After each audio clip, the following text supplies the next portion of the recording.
Welcome to Poland, a country with nearly 38 million people and one of the fastest-growing economies in Europe. It's interesting to note that Europe has faced economic challenges over the years, with slow or even negative progress. Poland, on the other hand, has some intriguing aspects to its economy. Despite the odds, it's been remarkably successful. What's even more fascinating is how rapidly the economy is changing. The demographic statistics we just mentioned might already be outdated. We'll dig deeper into that soon. While Poland's economic performance is impressive compared to its peers in the European Union, it truly stands out when compared to its former Soviet neighbors, including Russia. Russia boasts a larger labor force, abundant natural resources, and greater international influence. Surprisingly, Poland managed to make a successful transition to a market-based, globally cooperative economy, while many other former Soviet states faced challenges. In fact, Poland faced historical hurdles that were unprecedented elsewhere in the world. If Poland's current pace of industrial growth persists, it could emerge as one of the largest economies in Europe. This potential development could be a crucial support for the European Union, particularly as it grapples with economic stagnation in several key member states. Poland's economic triumph is not just a heartening success story, but it also offers a valuable model that could potentially benefit countries worldwide, especially those affected by the events around the invasion of Ukraine. However, it's important to recognize that no country is without its challenges. Despite Poland's remarkable economic growth, it still falls short of European standards, and it's just beginning to establish itself in the global upper middle class. This phase of development is often a critical period, where countries can be particularly vulnerable. Even small economic shocks have the potential to reverse decades of progress. There's no reason to think that Poland won't face the same challenges as shifting demographics, the need for sustained growth, and competition from countries offering similar advantages at a lower cost. In addition to these common challenges, Poland has some unique difficulties of its own. Its geopolitical location presents its own set of challenges, not always favorable. One of the reasons Poland serves as an excellent case study is its proximity to countries that could benefit from its experiences. While the possibility of Poland being invaded is highly unlikely, it still poses significant challenges to its rapidly growing economy. However, if Poland can effectively address these issues, it has a genuine opportunity to become one of the world's wealthiest and most influential economies, potentially even rivaling its neighbor, Germany, on a per capita basis. So, how did Poland achieve its current economic success? What makes its development so remarkable to economists? Can the lessons learned here be applied to other countries that are facing severe economic challenges? And lastly, could the current set of challenges Poland faces reverse the progress of several decades? Once we've explored these aspects, we'll add Poland, one of Europe's emerging economic success stories, to the Economics Explained National Leaderboard. The modern Polish economy truly began in 1990. Prior to that, although it wasn't officially part of the Soviet Union, Poland effectively operated under their influence with a communist government indirectly selected by Moscow. In 1989, as the Soviet Union's dominance waned, Poland held its first election after the previous government was removed during World War II. The newly elected government embarked on a path similar to many former Soviet states in the region, including Russia, by privatizing the communist economic system that was prevalent in these countries, including Poland. Back then, most industries in these countries were state-owned, with very few exceptions. As these nations transitioned to free market economies, the challenge was to transform these state-owned entities into private companies. This proved to be quite a complex process because determining who should receive what wasn't easy. In well-established free market economies, state-owned assets are often sold off. A quick online search of government privatization will yield numerous articles about things like electricity grids, highways, and even state-owned banks being sold to private investors regularly. This can sometimes be a contentious issue, but it's not inherently wrong. Private enterprises, driven by profit motives and healthy competition, often deliver better results and lower costs for consumers compared to publicly run organizations with no competition and little incentive to be efficient. Of course, finding the right balance is crucial. The real economic debate centers around what should be privatized and what should remain as state services, rather than arguing for a complete privatization or public ownership of everything. Poland recognized the need for a change from its extreme system of complete state control over all industries. The rapid transition to privatization and free markets, often referred to as shock therapy, was a necessary step for these nations. However, its swift and somewhat disorganized implementation did set back Poland and other former Soviet states significantly. By the 1990s, none of these countries were thriving. The former Soviet Union didn't disintegrate because its economy was flourishing. Instead of going through the complex process of dividing state assets and dealing with extensive corruption, Poland took a different approach. They believed that if the private sector was genuinely better and more efficient, then citizens should have the opportunity to build their businesses from scratch and compete with existing state-owned enterprises. The idea was that if the private sector was superior, it should easily outperform the large and unwieldy state-owned companies. This strategy achieved the same goal of economic liberalization, but in contrast to other countries, like Russia, it didn't create an environment where individuals could bribe or manipulate their way into controlling the country's resources. Instead, people were given the freedom to create wealth for themselves. Poland had fewer natural resources than its ex-Soviet neighbors, making it less susceptible to being controlled by a small group of oligarchs. The gradual approach allowed small local industries to grow from the early stages of the market transition. This slower method also contributed to the country's economic stability, as the economic landscape wasn't drastically altered overnight. Comparatively, in Russia, people went from an economy where the state theoretically provided for their needs and assigned them specific roles to an economy where they had to navigate everything independently. It's not surprising that Russia faced political instability in the following years due to this abrupt shift. Unfortunately, it's a vicious cycle. Political instability can hinder the establishment of advanced industries, leading to economic instability. When people aren't economically supported, they demand political change, further contributing to political instability. In contrast, Poland maintained enough political stability to become one of the first former Soviet republics to join exclusive international groups like NATO and the European Union. This stability, combined with the lower wages demanded by Polish workers at the time, made Poland an attractive destination for cost-effective manufacturing. Major European industrial nations, like Germany and France, established partnerships with Poland to produce less complex components for advanced products such as automobiles and aircraft. Poland already had a strong manufacturing base, and after joining the European Union, it became more straightforward for these countries to do business there and invest in upgrading existing factories. This approach saved them from paying higher wages to French or German workers for building basic parts that didn't require advanced skills, or from outsourcing to countries like China, which were outside the EU and attracted substantial import taxes. Setting up manufacturing operations in Poland was significantly more cost-effective, especially since it shared a direct land border with a unified Germany. Poland didn't adopt the euro like some other former Soviet states, like Latvia, Lithuania, and Estonia, which made cross-border business slightly more complex. However, due to its strong industrial potential, Poland remained a popular destination for industrial setup. These other states also benefited from this trend. Even today, Poland primarily trades with Europe. While this has been a significant boost to the country's economy and a key driver of its ongoing growth, it has some limitations.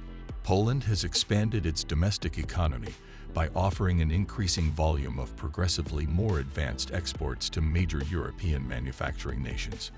However, there's a point where this growth may plateau. The economies of the countries that buy Poland's exports have mostly remained stagnant for over a decade. Consequently, Poland may eventually hit a ceiling on what it can sell to these countries. While it could explore exporting its products to other parts of the world, it wouldn't enjoy the same advantages as it does when trading within the EU. This means that Poland, which doesn't need to be the most globally competitive nation, must continue providing products that are more affordable than traditional low-cost manufacturing centers, even after import tariffs, to maintain its export capabilities. Consider this simplified scenario.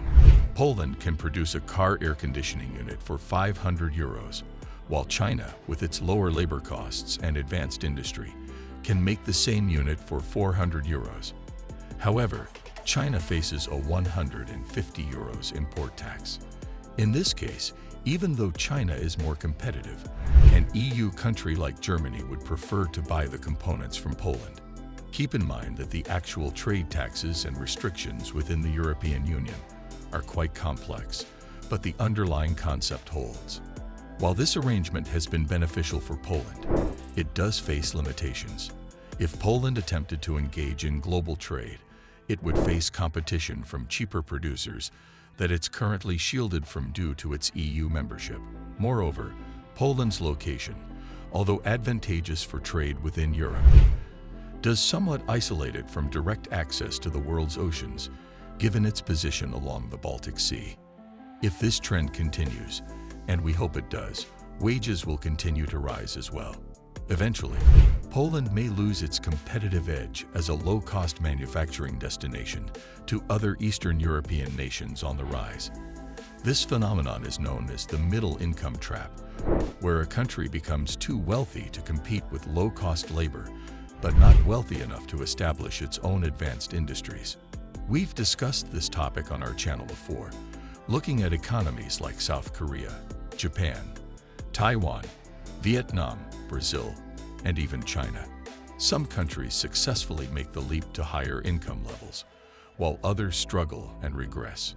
Poland's case is unique because it's encountering the middle income trap within a global market that's itself facing challenges.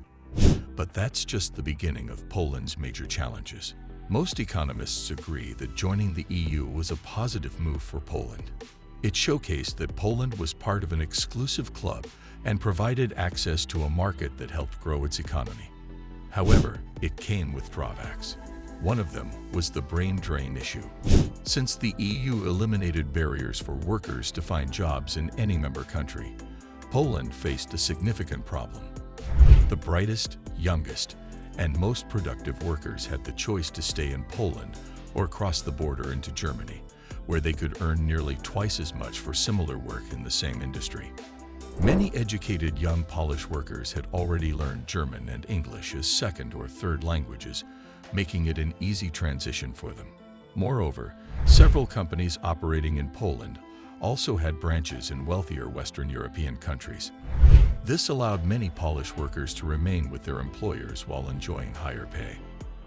At its peak, remittances, where workers sent money back home to their families in Poland, accounted for nearly 3% of the total GDP. While this provided some help, it couldn't fully compensate for the lost tax revenue and the workforce, as it mostly consisted of young workers at the peak of their careers. From the perspective of a pragmatic economist solely focused on maximizing output, Poland was left with a population that was generally less economically ambitious or older, requiring more social services while contributing less to the tax base. This situation understandably slowed down growth. However, as we discussed earlier, incomes are on the rise, and the difference between working in Germany and Poland isn't as extreme as it was a decade ago. While the middle income trap remains a challenge, Poland is making progress in addressing the brain drain issue, especially if it can provide employment for returning individuals.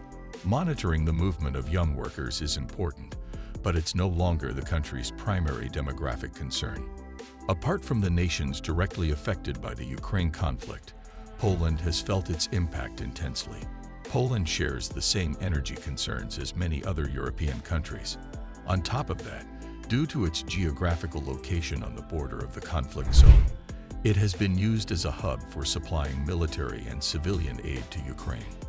Poland has also become the top destination for over 1.6 million refugees fleeing the conflict. While Poland has a history of being caught between major powers in Europe and Russia, it has been accommodating, albeit at a significant cost.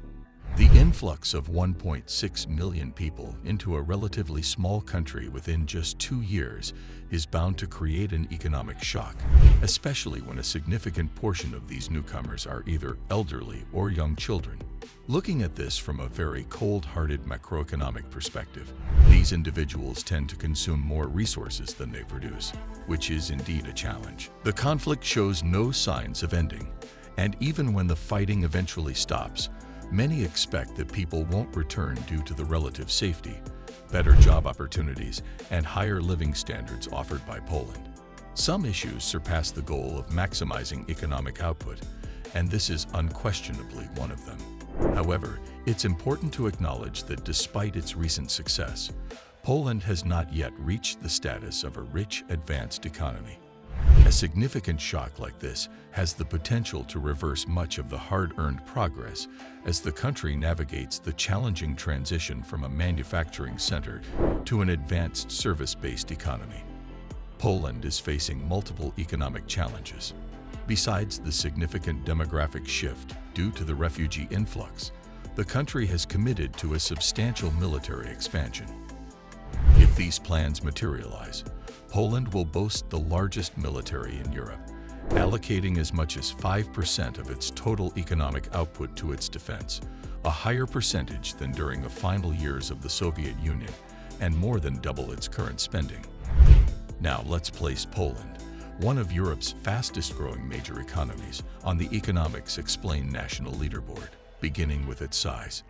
Poland boasts a GDP of $688 billion, making it the 21st largest economy globally, just ahead of Argentina, and notably behind Switzerland. Nevertheless, this positions Poland as a substantial economic force, earning it an 8 out of 10 for size. Poland's economic output is distributed among a population of 37.7 million as of 2020. However, this population has increased due to an influx of refugees from Ukraine, which, if it continues, will likely lower the GDP per capita. As of the most recent data, Poland has a per capita output of $18,321, similar to neighboring countries like Croatia and Hungary, ranking as the 52nd most productive country in the world on a per capita basis. Poland earns a score of 6 out of 10. In terms of stability and confidence, Poland has demonstrated its ability to avoid issues with widespread corruption and economic mismanagement.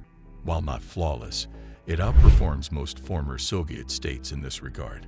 The country has also developed strong international relations and managed to keep government debt at lower levels, which is expected to provide significant benefits as it navigates economic challenges stemming from losing its cost-competitive regional advantage and the Ukraine conflict.